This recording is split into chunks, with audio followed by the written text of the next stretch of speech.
You know when something just feels off? Like, you can't put your finger on it, but deep down, your gut is practically screaming at you? That's exactly how it started for me. Everything seemed perfect on the outside. Sarah and I had been married for 8 years, no major issues, just the usual ups and downs. But then, slowly, things began to change. It wasn't anything huge at first. Just little things. She started spending more time on her phone. Like, way more time. And not in the scrolling through Instagram kind of way, but more like she was typing furiously, then smiling at the screen in a way that made me feel off. If I asked her who she was talking to, she'd brush it off like it was nothing. "Oh, just a group chat with the girls," she'd say, but it felt like a lie. You know that feeling when someone's telling you a half-truth? Yeah, it was like that. Then came the late nights. Sarah used to be the kind of person who needed her 8 hours of sleep, no exceptions. But lately, she'd stay up after I went to bed, claiming she needed me time. Don't get me wrong, I'm all for personal space in a relationship, but this felt different. She'd sit in the living room, lights dimmed, phone in hand, while I lay awake wondering why things felt so damn strange. The real kicker, though, was the change in her behavior around me. She wasn't cold exactly, but she wasn't warm either. We stopped having those little moments that used to feel so normal, the quick kisses on the cheek, the spontaneous hugs, even the way she used to laugh at my dumb jokes. It was like a switch had flipped, and I wasn't sure why. I didn't want to jump to conclusions. I mean, who wants to believe that their wife might be hiding something? So, I convinced myself I was just being paranoid. Maybe work was stressing her out, or she was going through something she didn't want to talk about yet. I tried to be understanding, gave her space, hoping that whatever it was would pass. But it didn't. Then one day, while she was in the shower, I noticed her phone on the kitchen counter. Normally, I'm not the kind of guy to go snooping, but curiosity got the better of me. I grabbed her phone, expecting it to be locked like it usually was. But for some reason, that day, it wasn't. The screen lit up, and what I saw sent my heart racing. It was a message. From someone named Dylan. Now, I didn't know any Dylans in Sarah's life. Not from work, not from her friend group. And the message? It wasn't just a casual, "Hey, how's it going?" No, it was something much worse. I don't remember the exact words, but it was clear that whatever was going on between them wasn't just friendly. I could feel my hands shaking as I scrolled through the conversation. There were hundreds of messages. And it wasn't just flirty texts, no, it was full-blown emotional and, from what I could gather, physical intimacy. My stomach dropped. I couldn't believe what I was seeing. The woman I thought I knew, the woman I married, was talking to another man in a way she hadn't talked to me in months. I wanted to scream. I wanted to throw her phone across the room, confront her right there and then, demand to know how long this had been going on. But instead, I put the phone back on the counter, trying to control my breathing. I needed to think, to process. Maybe there was an explanation. Maybe I was jumping to conclusions. But that's when I noticed something else. At the bottom of her phone screen, there was another app I'd never seen before. It was one of those vault apps, the ones that look like a calculator but are really used to hide photos, videos, and messages. My stomach churned. What the hell was in there? I didn't have the password, of course, and I didn't want to push my luck by trying random guesses. But I knew, right then and there, that this wasn't just a one-time thing. There was more to the story. A lot more. That night, I couldn't sleep. My mind was racing with questions. Who was this Dylan guy? How long had this been going on? And most importantly, what was she hiding in that secret app? I needed answers, but I had no idea how to get them without blowing everything up. The next morning, Sarah acted like nothing was wrong, just like she had for the past few months. But now, everything felt fake. Every smile, every casual conversation, it was all a lie, and I had no idea how to confront her without making things worse. So, I did what any rational person would do. I decided to play dumb, for now. So, yeah, I played dumb. I had to. I wasn't ready to face the truth yet, and I definitely wasn't ready to confront Sarah.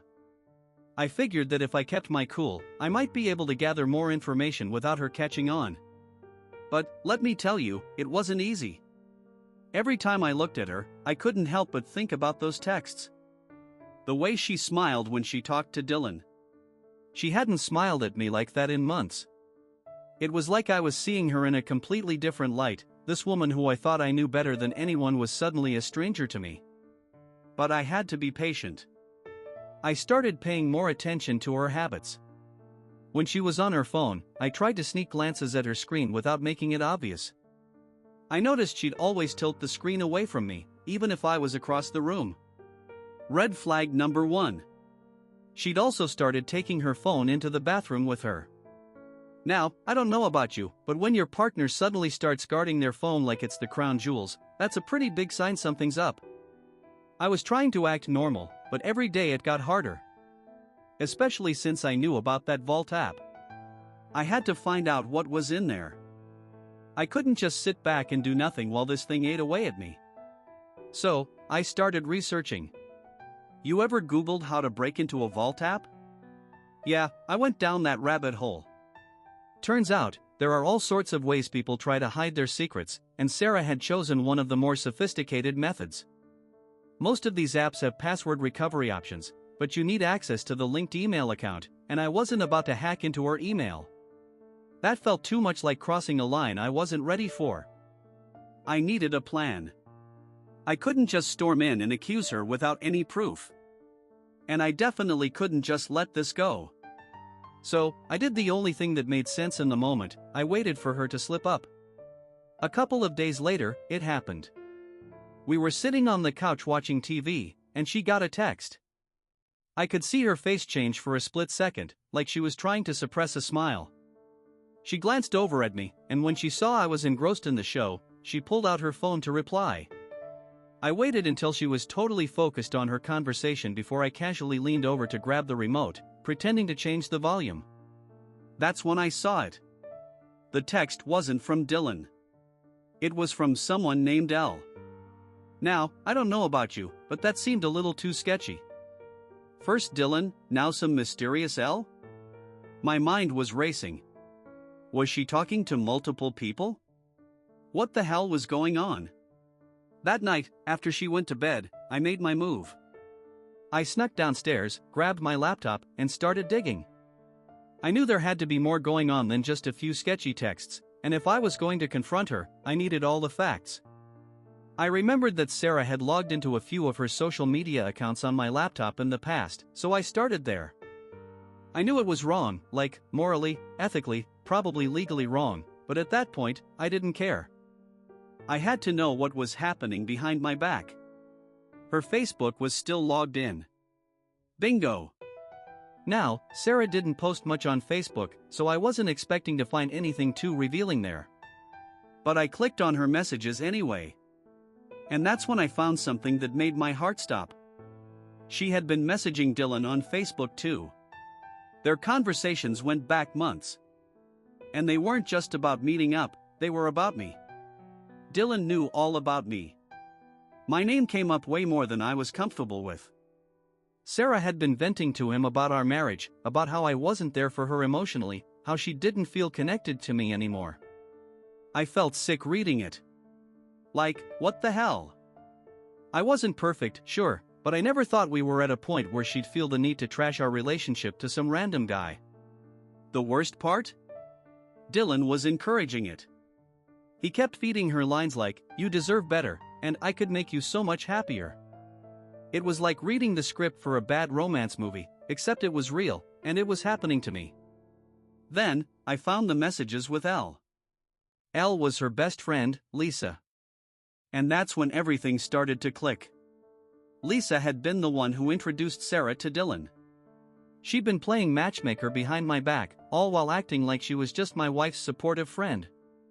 I wanted to scream. This wasn't just an affair. This was a coordinated effort to wreck my life. I slammed the laptop shut, trying to calm myself down. My heart was pounding, my head was spinning, and all I could think was, what the hell am I going to do now? It felt like the walls were closing in on me. Every single part of my marriage now seemed like a lie. I couldn't unsee what I'd read. Sarah wasn't just having an affair, she was practically plotting to replace me with this Dylan dude, and Lisa was egging her on the whole time. I was furious, but more than that, I felt humiliated. The betrayal stung deep, and I had no idea how to confront her without losing my mind. But, as much as I wanted to just lay everything out and demand an explanation, I knew I couldn't act impulsively. I needed to be smart about this. If I came at her with accusations without solid proof, she could just deny everything, and I'd be left looking like the paranoid husband. I needed more than just a few Facebook messages, I needed something that would make her admit everything. That's when I remembered her secret phone. I hadn't seen it, but I knew it existed. The Vault app, the late-night texts, the secrecy, it was all too obvious. I figured that was the missing piece, the place where all the real dirt was hiding. But getting my hands on it was going to be a challenge. Sarah wasn't stupid. She never left her phone lying around for long, and I'd already burned my chance when I found those messages the first time. So, I did what any desperate person in my situation would do. I started paying even more attention to her routine. Every night, I pretended to go to bed earlier, keeping one ear open to see what she was doing. I noticed a pattern. Around 11 p.m., after I'd supposedly fallen asleep, she'd take her phone and disappear into the bathroom for about 20 minutes. I didn't know what she was doing, but I had a good guess. That's when I came up with a plan. One night, I pretended to go to bed as usual. I made sure to act like I was exhausted, yawning, pulling the covers over my head, the whole bit. Sarah, like clockwork, stayed up scrolling through her phone. At 11, she got up and quietly made her way to the bathroom. This was my chance. I waited until I heard the bathroom door click shut, then slipped out of bed as quietly as I could. My heart was racing like crazy, and I was half expecting her to come out and catch me, but I had no choice. I tiptoed to the living room, where she usually left her bag by the couch. My hands were shaking as I rummaged through it, but then I found it, the secret phone. I pulled it out, praying it wasn't locked. But, of course, it was. For a second, I panicked. There was no way I was going to crack the password in the 5 minutes I had before she came back. But then I remembered something. People usually choose simple passwords for phones they don't want others to know about. Something easy to remember. And Sarah? She always used the same few combinations for everything. My hands were sweating as I typed in our anniversary date. Wrong. Then I tried her childhood pet's name. Still wrong. I was running out of time, but then, as a last-ditch effort, I tried her birth year. Bingo! The screen unlocked, and my stomach dropped when I saw what was inside. There were dozens of messages from Dylan. But this time, it wasn't just emotional stuff. These were the kind of texts that made my blood boil. Explicit messages, photos, plans to meet up. This wasn't just some emotional affair. This was full-blown, no-holds-barred cheating. And then, I saw the most recent message, sent just that day. Can't wait to see you tomorrow night. I've got everything ready. Tomorrow night. They were planning to meet up, again. I barely had time to process what I was seeing before I heard the bathroom door open. My heart nearly exploded as I shoved the phone back into her bag and sprinted back to bed. I pulled the covers over me just as Sarah walked back into the room, none the wiser. My heart was still pounding in my chest, but I managed to keep my breathing steady. She climbed into bed beside me, her phone lighting up briefly as she checked a notification before turning off the light. I lay there in the dark, staring at the ceiling, rage building inside me. This was it. This was the proof I needed. Tomorrow, she was meeting Dylan, and I had every intention of catching her in the act. But I didn't just want to confront her. No, I wanted to hit her with the truth in a way that left no room for denial. I wanted her to see that I knew everything, that her web of lies had unraveled, and that there was no way out of it this time. The next day, I put my plan into motion. I called out of work, told my boss I wasn't feeling well. I had bigger things to handle. Sarah, on the other hand, acted like it was just another normal day. She kissed me goodbye before heading out, probably on her way to meet Dylan. The thought of them together made my skin crawl, but I wasn't going to let it end like that. I waited until she left before grabbing her secret phone again. This time, I took screenshots of everything, the messages, the plans, the photos. I sent them to myself for safekeeping. I wasn't about to let her try to gaslight me when I confronted her.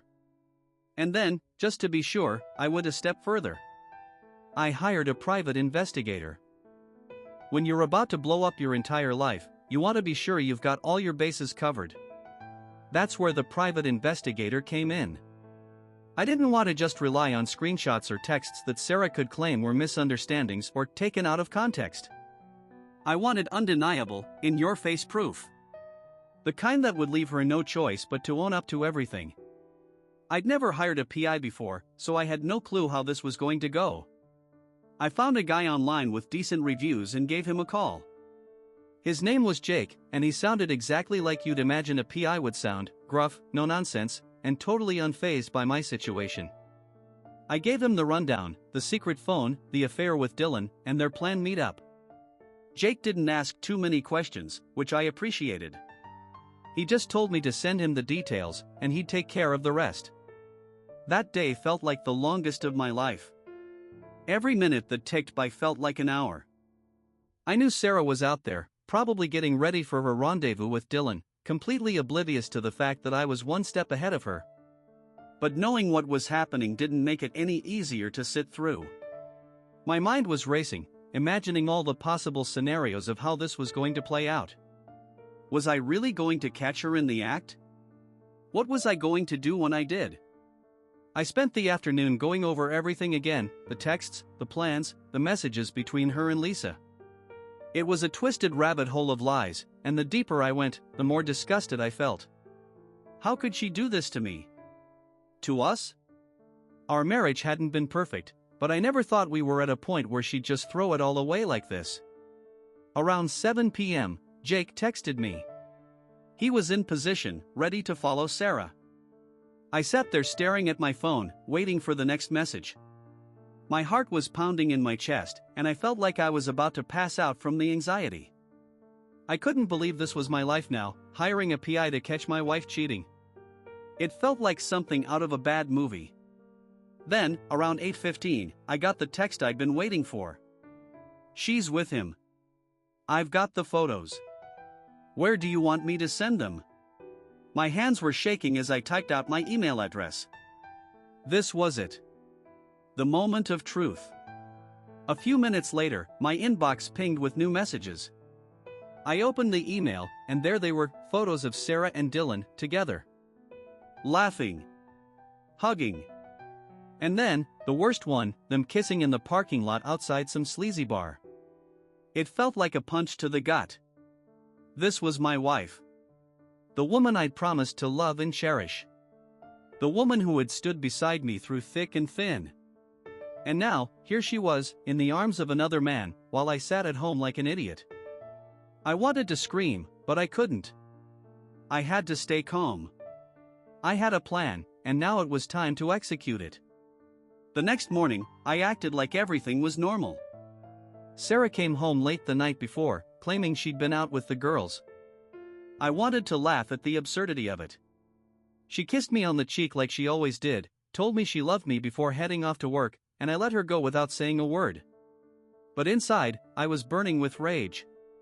Once she was gone, I made my move. I gathered up all the evidence, the screenshots from her secret phone, the messages from Facebook, and now the photos from Jake. It was a mountain of proof, and there was no way she could talk her way out of it. I didn't want to confront her at home, though. No, I wanted to make this as public as possible. I wanted her to feel the full weight of what she'd done. So, I came up with a plan. That evening, I invited Sarah out to dinner. She seemed surprised, maybe even a little suspicious, but she agreed. I chose a restaurant that we used to go to all the time, back when things were good between us. I figured it would add an extra layer of irony to what I was about to do. We sat down, ordered our food, and made small talk. She acted like everything was fine, completely unaware that her world was about to come crashing down. I waited until we were halfway through the meal before I pulled out my phone. "Hey, Sarah," I said, trying to keep my voice steady. "I want to show you something." She looked at me, confused. "What is it?" I slid my phone across the table, open to the photos Jake had sent me. Her face went pale the second she saw them. She didn't say a word. Just stared at the screen like she couldn't believe what she was seeing. "What is this?" she finally whispered, her voice shaking. "You tell me," I replied, leaning back in my chair.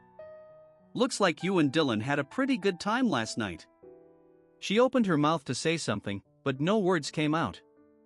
She just sat there, staring at the photos, as the reality of the situation sank in. There was no way out. She'd been caught. I watched her for a moment, waiting for her to say something, anything. But when she finally did speak, it wasn't what I expected. "I'm sorry," she whispered, tears welling up in her eyes. "I didn't mean for it to go this far." When Sarah whispered, "I didn't mean for it to go this far," I felt something snap inside me. It was like all the pent-up anger, hurt, and betrayal I'd been holding back came crashing down at once. I wasn't about to let her get away with some half-assed apology. "Didn't mean for it to go this far?" I repeated, barely able to keep my voice steady. "You've been lying to me for months. Texting him. Meeting up. Kissing him. And that's just what I've found out so far.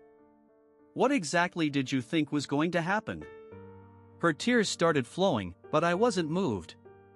I'd seen enough fake remorse in my life to know when someone was just crying to avoid taking responsibility.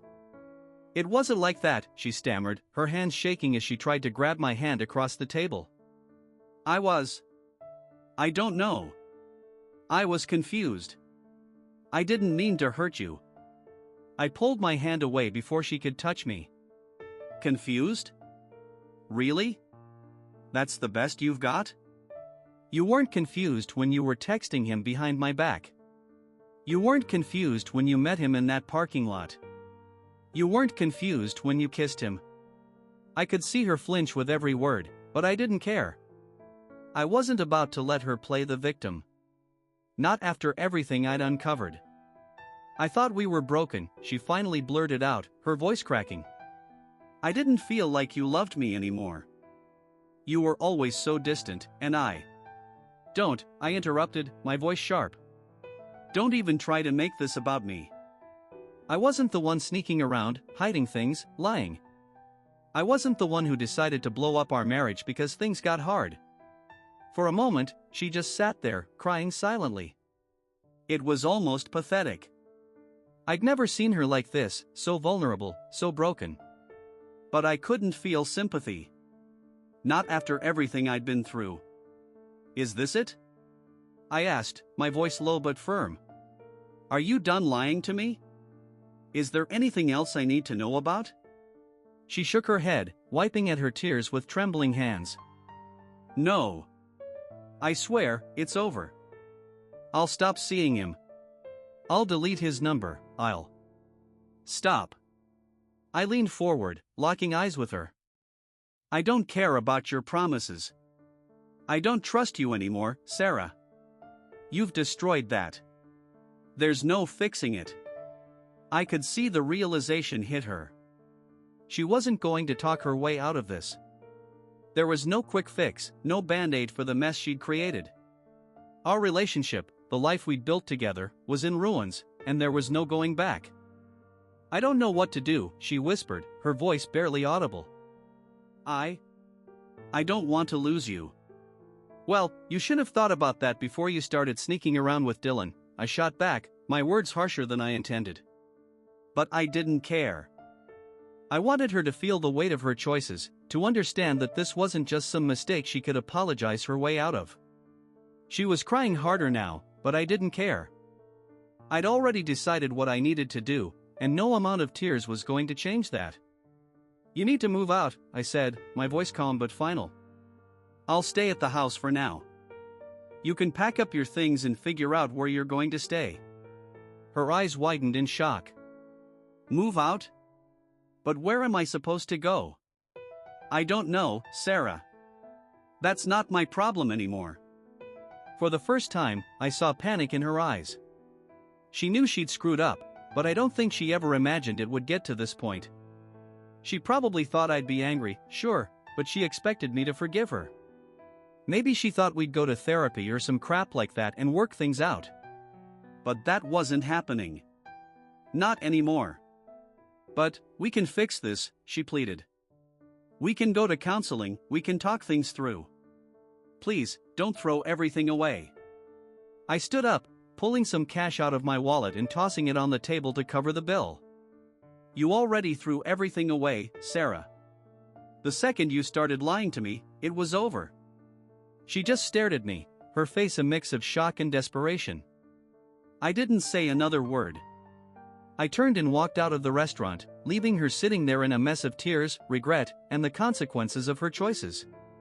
As I stepped outside, the cool night air hit me, and for the first time in what felt like forever, I felt a strange sense of relief. Like a weight had been lifted off my shoulders. It was over. I was done with the lies, the betrayal, the endless second-guessing. But as much as I wanted to feel free, there was still something gnawing at me. What was I supposed to do next? Walking out of that restaurant felt like closing a chapter, but the truth was, I had no idea what came next. When you've spent years of your life with someone, built a routine, shared a home, and planned a future, it's not as simple as just cutting things off. The anger, the betrayal, those were easy to focus on. But now that I'd left Sarah sitting there, broken and exposed, I was left with my own thoughts. And those were a lot harder to deal with. For the next few days, I stayed in the house, and Sarah stayed somewhere else. I didn't bother asking where. As far as I was concerned, it didn't matter. She tried calling me a few times, sending long texts about how she was sorry, how she couldn't stop crying, and how we could work things out if I just gave her another chance. But I didn't respond. Not once.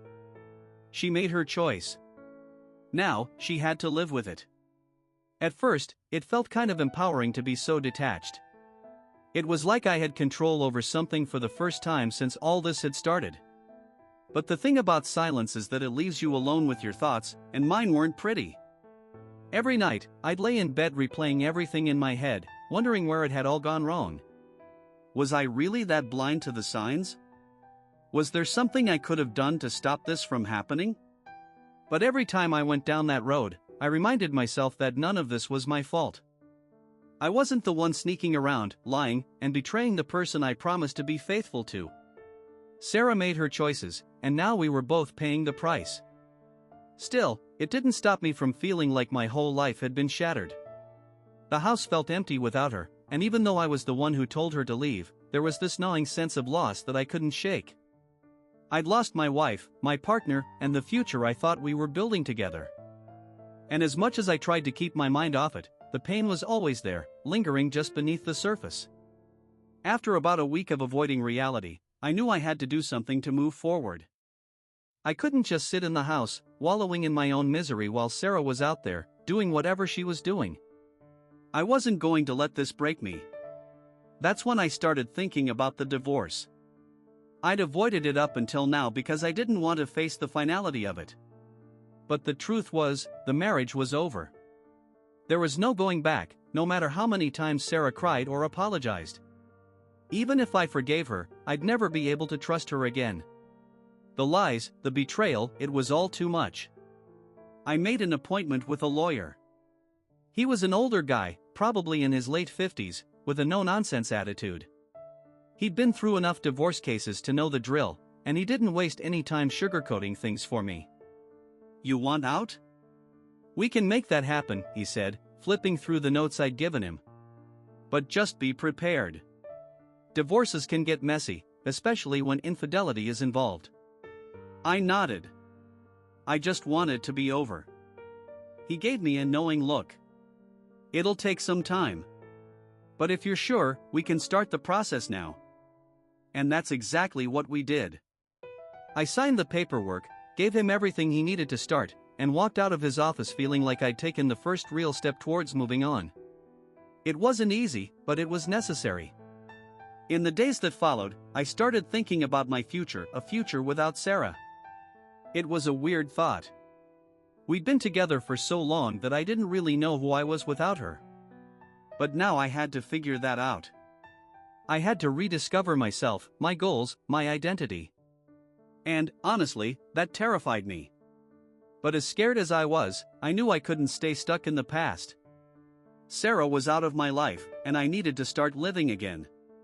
So, I threw myself into work, hung out with friends I hadn't seen in forever, and tried to piece together the parts of me that had been neglected for so long. Of course, Sarah wasn't completely out of the picture. We still had to deal with the logistics of the divorce, and every so often, she'd send me these long, emotional texts about how she missed me, how she'd made a huge mistake, and how she was willing to do whatever it took to make things right. She was relentless, trying to get me to meet up, just to talk, but I knew what she was doing. She wasn't sorry for what she did, she was sorry she got caught. It wasn't until a month into the separation that I finally agreed to meet with her. Not because I thought we'd work things out, but because I wanted closure. I needed to see her face and hear her try to explain why she destroyed everything we had. I needed to know if there was anything left of the woman I'd married. We met at a coffee shop, one we used to go to all the time back when we were happy. It felt strange, almost surreal, sitting across from her like we were strangers now. She looked different, worn down, like the weight of everything was finally getting to her. "Thank you for meeting me," she said softly, her hands wrapped around her cup as if she needed something to hold on to.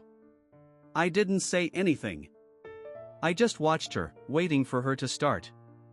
I wanted her to feel the silence, to understand that this wasn't going to be easy. "I know I hurt you," she began, her voice shaky. "And I'll never be able to take that back. But I need you to know that I'm sorry. I've been in therapy, trying to figure out why I did what I did. And I just want to make things right." I almost laughed.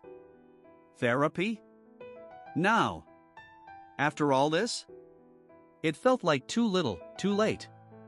"Sarah," I said, cutting her off before she could go on. "There's no making this right. You didn't just hurt me, you betrayed me. You destroyed everything we built together. And I don't think you even realize how deep that cut."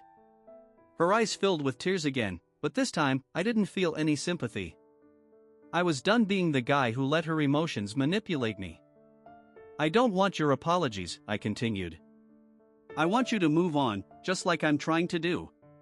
This marriage is over. You need to accept that." She nodded, her tears falling silently. I didn't know if she truly understood or if she just realized that I wasn't going to change my mind. Either way, it was the last time we would ever sit across from each other like this. As I left the coffee shop that day, I felt a sense of finality that I hadn't felt before. It was over.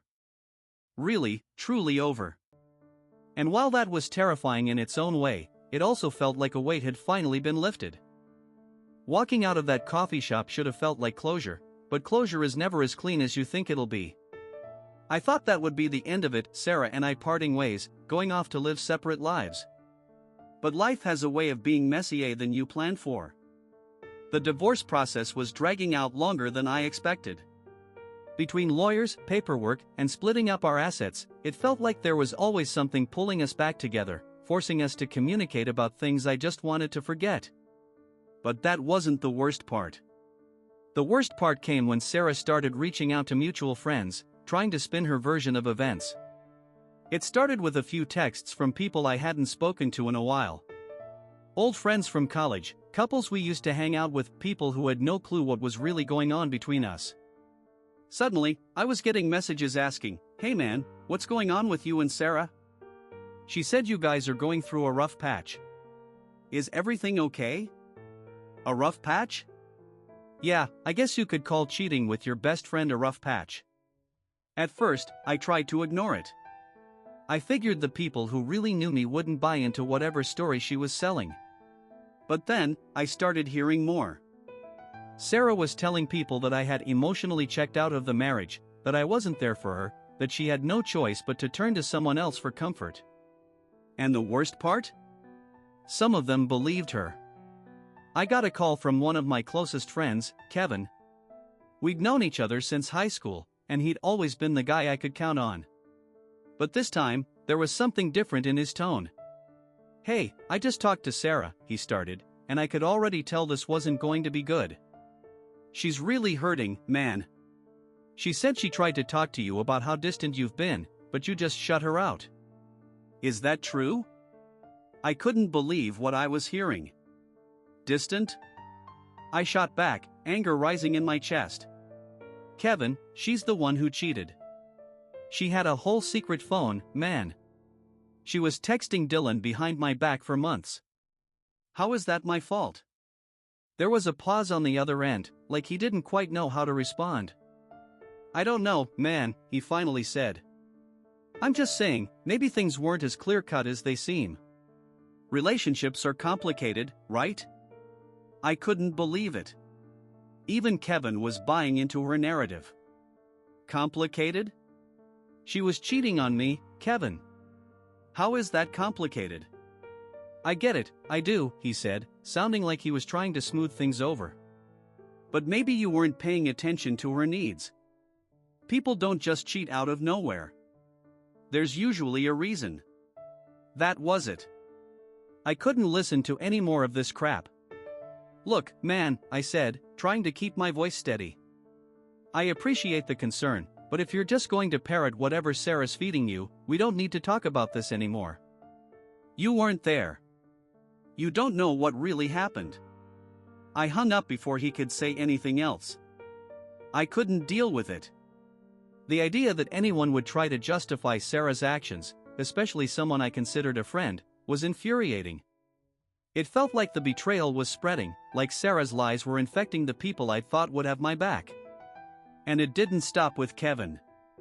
Over the next few weeks, I started noticing subtle changes in the way people treated me. Some friends stopped reaching out altogether. Others would send vague, thinking of you texts, but when I tried to meet up with them, they were always too busy. It was like Sarah had cast some sort of spell, making everyone question my side of the story. I was losing friends.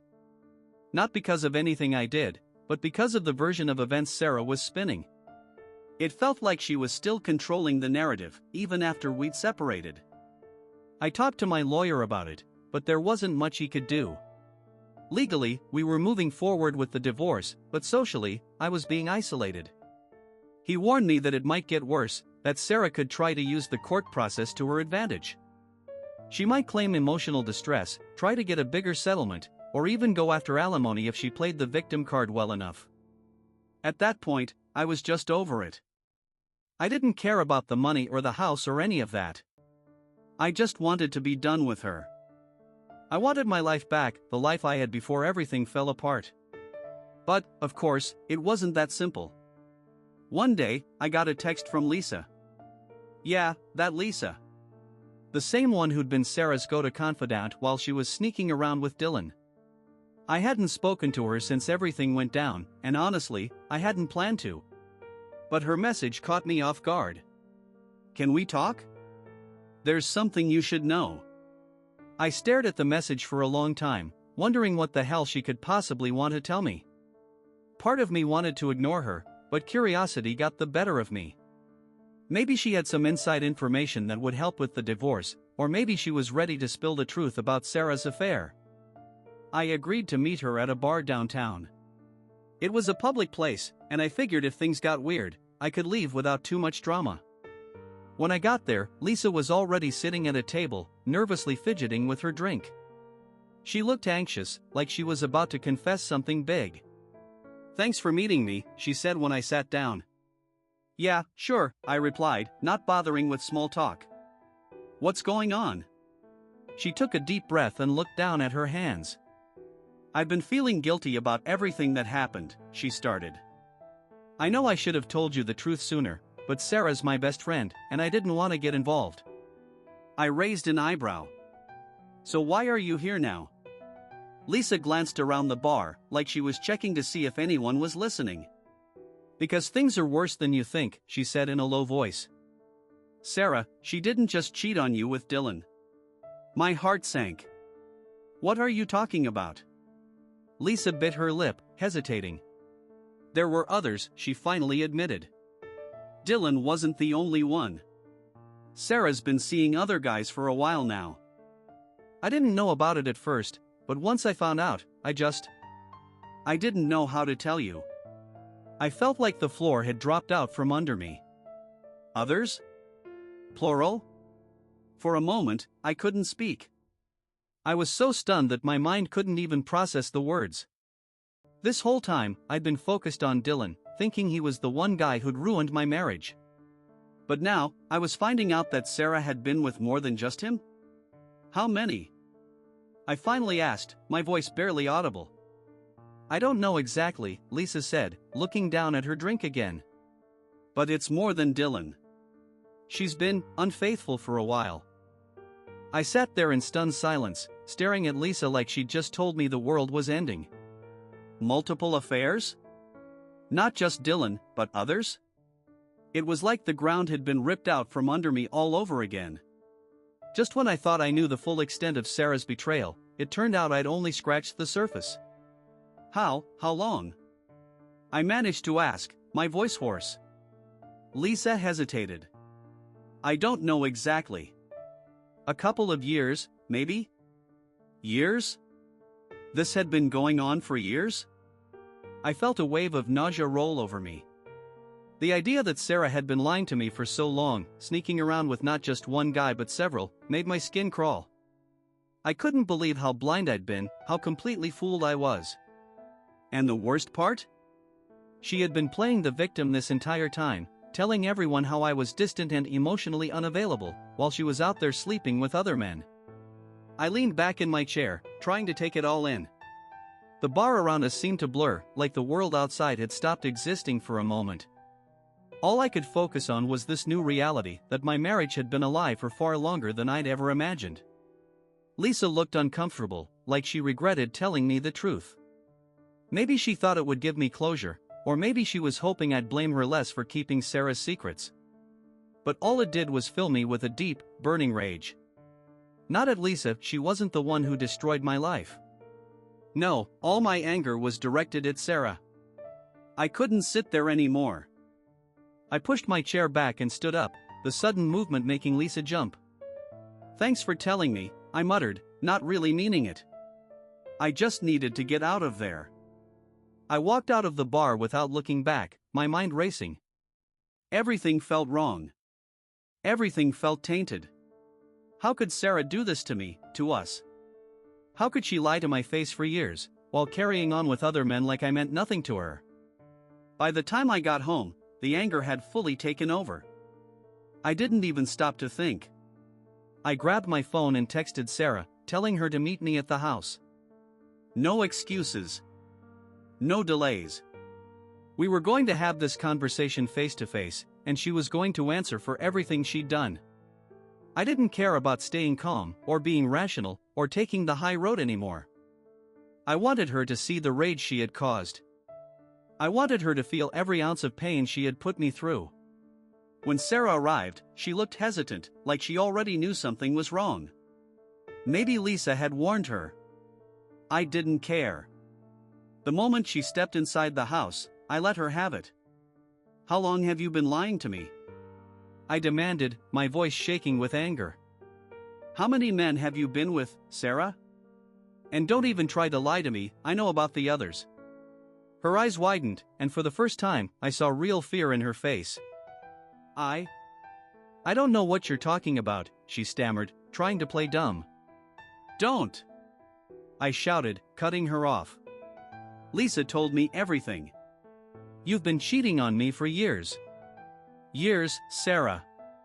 And I've been sitting here, blaming myself, thinking I wasn't enough for you, when all along, you were the one who was screwing around behind my back. She started to cry, but I wasn't falling for it this time. I wasn't going to be manipulated by her tears anymore. I'm sorry, she sobbed, reaching for me, but I stepped back. I was lost. I didn't know how to deal with everything. It was a mistake, all of it. Mistakes? I spat, disgusted. No, Sarah. A mistake is something you do once and regret. You made a choice. Over and over again, for years. You chose to lie to me. You chose to cheat. You destroyed our marriage, and for what? What did you get out of it? She couldn't answer. She just stood there, crying, looking completely pathetic. And for a brief moment, I wondered how I'd ever loved this person. How I'd ever been blind enough to marry her, to build a life with her. I want you out of my life, I said coldly. Completely. I don't care what happens with the divorce. Take whatever you want. I just want you gone. She looked up at me, her eyes wide with shock. You don't mean that. I do, I said, my voice firm. This is over. We're over.